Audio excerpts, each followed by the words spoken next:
ரோபோட்க்கு 9 வயசுல இருக்கிறப்ப, அவரோட லைஃபே சேஞ்ச் பண்ற மாரி ஒரு கொஸ்டின் வந்து அவங்க அப்பாட்ட கேட்டிருக்காரு. அதாவது அவரோட சொந்த அப்பாட்ட. அவரோட சொந்த அப்பா தான் இந்த கதையில நம்மளுக்கு புவர் டாட். ஸோ அவங்க அப்பாட்ட என்ன கேட்டிருக்காருன்னா, "அப்பா நான் எப்படி பணக்காரனா ஆவுறது?" அப்படின்னு சொல்லிட்டு. ஸோ ஒரு சாதாரண ஸ்கூல் டீச்சரா இருக்கிற உங்க அப்பா என்ன சொல்லியிருக்காரு அப்படின்னா, "உன் மூளைய பயன்படுத்துன்னு" சொல்லியிருக்காரு. ஆனா அந்த ஆன்சர் வந்து அவருக்கு ரொம்ப ஹெல்ப்ஃபுல்லா இல்ல. அண்ட் ரோபோட்க்கும் அப்படின்னா என்னன்னு புரியல. ஏன் இந்த கொஸ்டின் முதல்ல அவங்க அப்பாட்ட அவரு கேட்டார் அப்படின்னா, அவரோட ஃப்ரெண்டோட அம்மா அவங்க ஸ்கூலுக்கு வந்திருக்காங்க.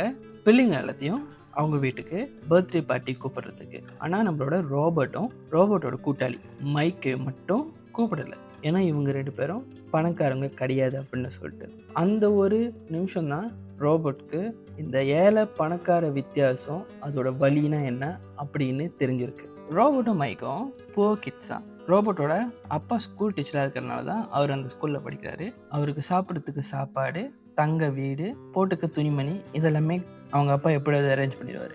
இருந்தாலும் இவருக்கு நம்ம இன்னும் ஸ்டில் ஏழையா தான் இருக்கோம் அப்படின்னு ஃபீல் பண்ணிட்டே இருப்பாரு. ஏன்னா வந்து அவர் கூட படிக்கிற கிளாஸ்மேட்ஸ் எல்லாமே பைக்ஸ் வச்சிருப்பாங்க. புது புது சட்டை துணி வாங்கி போட்டுப்பாங்க. அதுக்கப்புறம் பேஸ்பால் க்ளவ்ஸ் வாங்கிப்பாங்க. பேஸ்பால் பேட் வாங்கிப்பாங்க. இந்த மாதிரி எல்லாமே புதுசு புதுசா வாங்கிட்டே இருப்பாங்க.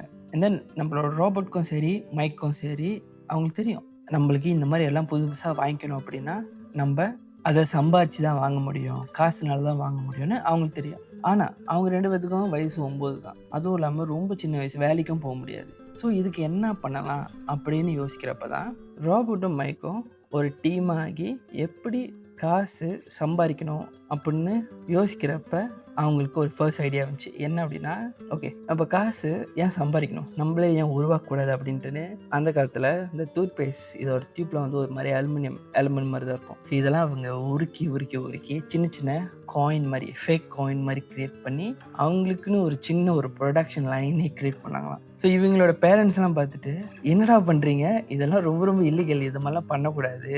நீங்க இந்த மாரி காயின்ஸை ஃபேக்கா கிரியேட் பண்ணி அதை நீங்க செலவு பண்ண முடியாது" அப்படின்னு இவங்களோட பேரண்ட்ஸ் எல்லாம் சொல்லியிருக்காங்க. ஸோ அப்போ இந்த ரோபோட்டும் மைக்கும் தொடர்ந்த ஃபர்ஸ்ட் டே பிஸ்னஸ் அந்த அன்னைக்கே ஊத்தி மூடிட்டாங்க.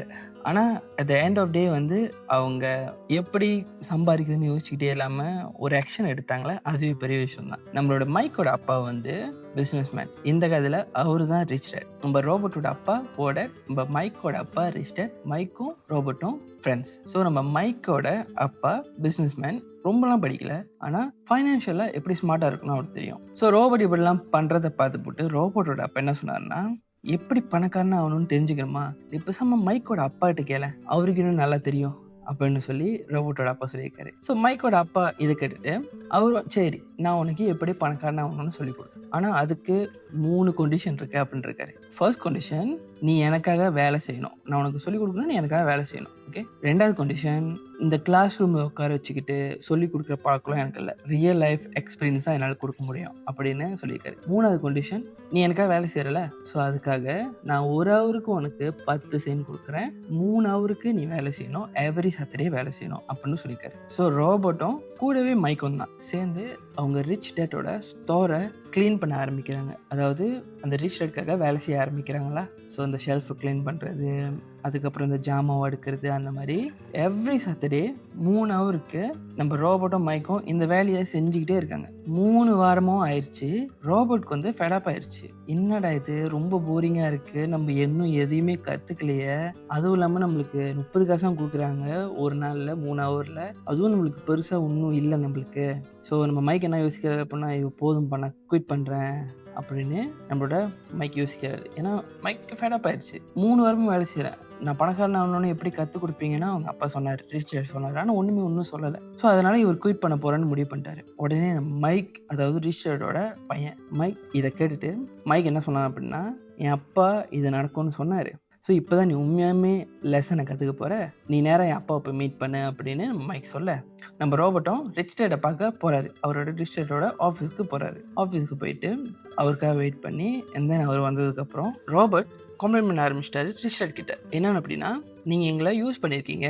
நாங்கள் செய்கிற வேலைக்கு ரொம்ப ரொம்ப லெஸ்ஸான பே கொடுத்து நீங்கள் எங்களுக்கு எதுவுமே கற்றுக் கொடுக்காம நீங்கள் எங்களை யூஸ் பண்ணியிருக்கீங்க அப்படின்னு நம்ம ரோபோட் சொன்னார். அதுக்கு ரிச்சர்ட் காமா என்ன சொன்னார் அப்படின்னா, இதுதான் லைஃப் உனக்கு கற்றுக் கொடுக்கும்.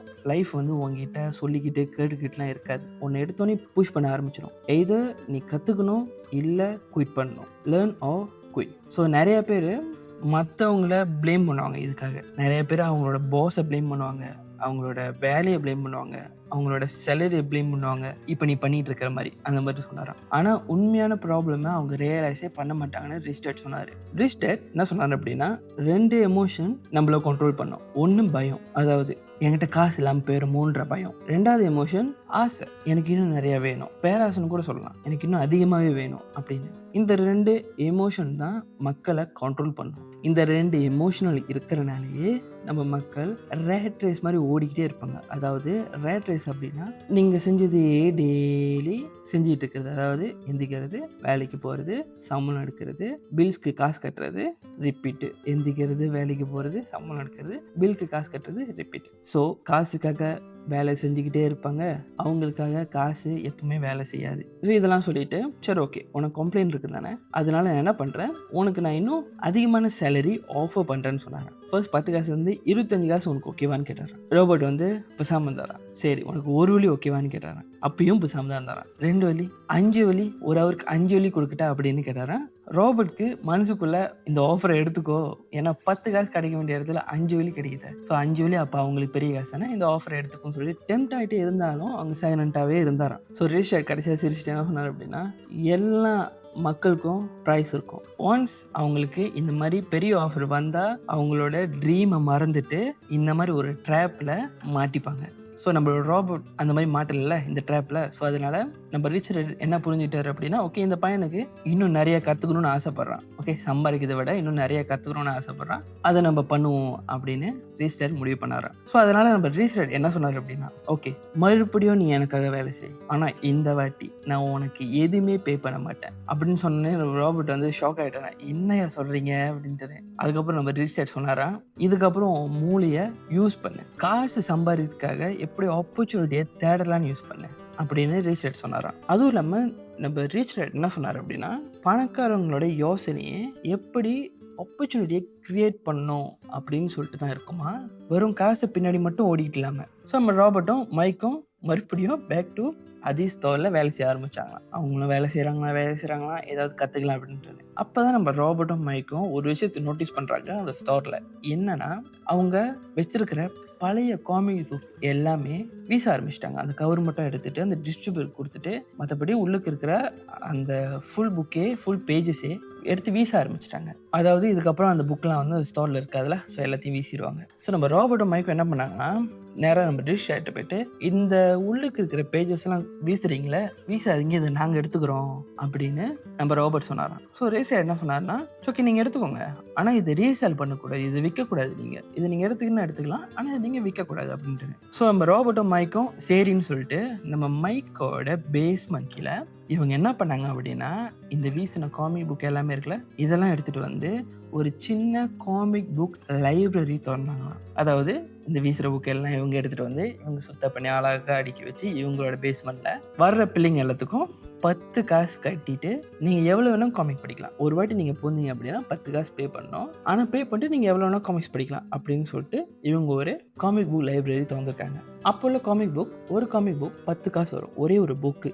ஆனால் இந்த மாதிரி வெறும் 10 காசு கட்டிட்டு ஒரு புக்கு படிக்க வேண்டிய இடத்துல அன்லிமிட்டட் புக்ஸ் படிக்க முடியும் அப்படின்னா அஃப்கோர்ஸில் எல்லாமே வருவாங்களே, அந்த மாதிரி எல்லாமே வந்தாங்களா. ஸோ நம்ம மைக் என்ன பண்ணாருன்னா, அவரோட சொந்த அக்காவே அந்த லைப்ரரிக்கு மேனேஜராக போட்டாராம். மேனேஜராக போட்டு ஒரு வாரத்துக்கு நான் உனக்கு $1 கொடுக்குறேன் அப்படின்னு சொல்லி மேனேஜராக போட்டிருக்காரு. ஆனால் அவங்களுக்கு ஒரு வாரத்தில் எப்படி பார்த்தாலுமே $10 வந்துடுமா. ஒரு புக்கு 10 காசு, ஆனால் இவங்க 10 காசு கட்டி அன்லிமிட்டட் காமிக் படிக்கலான்னு திறந்ததுல ஒரு வாரத்துக்கு $10 வரைக்கும் இவங்களுக்கு வருமா. ஸோ $1 சம்பளமாக போச்சு அப்படின்னா அவங்க அக்காவுக்கு $9 லாபம். ஸோ இதில் அவங்க ஒரு மிகப்பெரிய இன்கம் பார்த்தாங்களாம். அந்த சின்ன வயசுலேயே. அப்போ தான் உண்மையாலுமே காசு அவங்களுக்காக வேலை செஞ்சுருக்கு, அவங்க காசுக்காக வேலை செய்யாமல். ஏன்னா அவங்க அந்த லைப்ரரியில் இல்லைனா கூட அவங்களுக்கு அந்த $10 எவ்ரி வீக் அவங்களுக்கு வந்துடும். ஸோ நம்ம ரிச் டேட் இதை பார்த்துட்டு செம்ம ஒரு பெருமைப்பட்டாராம் இவங்க 2 பேர்த்த நினச்சி. ஸோ அவங்ககிட்டே வந்து சொன்னாராம், இப்போ தான் காசு உங்களுக்காக வேலை செய்யுது, நீங்கள் காசுக்காக வேலை செய்யாமல் அப்படின்னு சொல்லிட்டு. ஸோ நம்ம ஏழையாக இருக்கிறவங்களும் சரி, மிடில் கிளாஸாக இருக்கிறவங்களும் சரி, காசுக்காக வேலை செய்வாங்க. ஆனால் ரிச் பீப்புள் எப்படி காசு அவங்களுக்காக வேலை செய்ய வைக்க முடியும்னு 3 விஷயத்தில் தேடுவாங்க.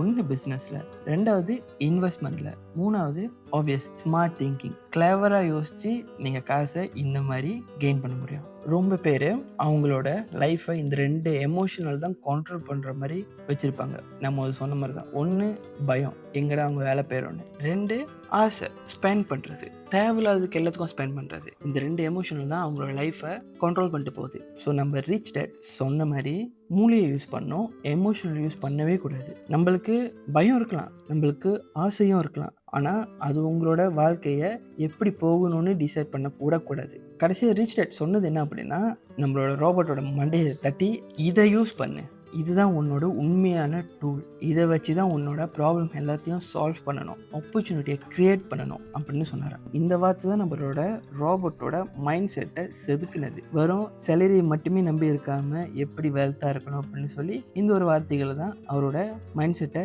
செதுக்கியிருக்கு. பணத்தை தேடி கண்மூடித்தனமாக ஓடக்கூடாது, பணத்தை அப்சர்வ் பண்ணணும், அதை அண்டர்ஸ்டாண்ட் பண்ணணும், அது எப்படி வைஸ்லியாக யூஸ் பண்ணணும்னு கற்றுக்கணும். உங்களோட பயத்தை கண்ட்ரோல் பண்ணுறது மூலிமா, உங்களோட ஆசையை கண்ட்ரோல் பண்ணுறது மூலிமா நீங்கள் காசை பற்றி இன்னும் நிறையா புரிஞ்சுக்கலாம். ஒரு சிஸ்டமை பில்ட் பண்ணணும், அதாவது ஆப்பர்ச்சுனிட்டியை க்ரியேட் பண்ணணும், சிஸ்டமை பில்ட் பண்ணணும், எப்படி காசு உங்களுக்காக வேலை செய்யணும் அப்படின்னு சொல்லிட்டு. உங்கள் வாழ்க்கை ஃபுல்லாகவே காசை பற்றி கற்றுக்கிறதுக்கு நிறையாவே இருக்குது. ஸோ இந்த சாப்டர் 1 உங்களுக்கு பிடிச்சிருக்கும்னு நம்புகிறேன். ஸோ நான் அடுத்து சாப்டர் 2ல் வேலை செய்ய போகிறேன். அதை முடிச்சுட்டு சாப்டர் 2ல் உங்களை வந்து பார்க்குறேன். See you on next video. Bye.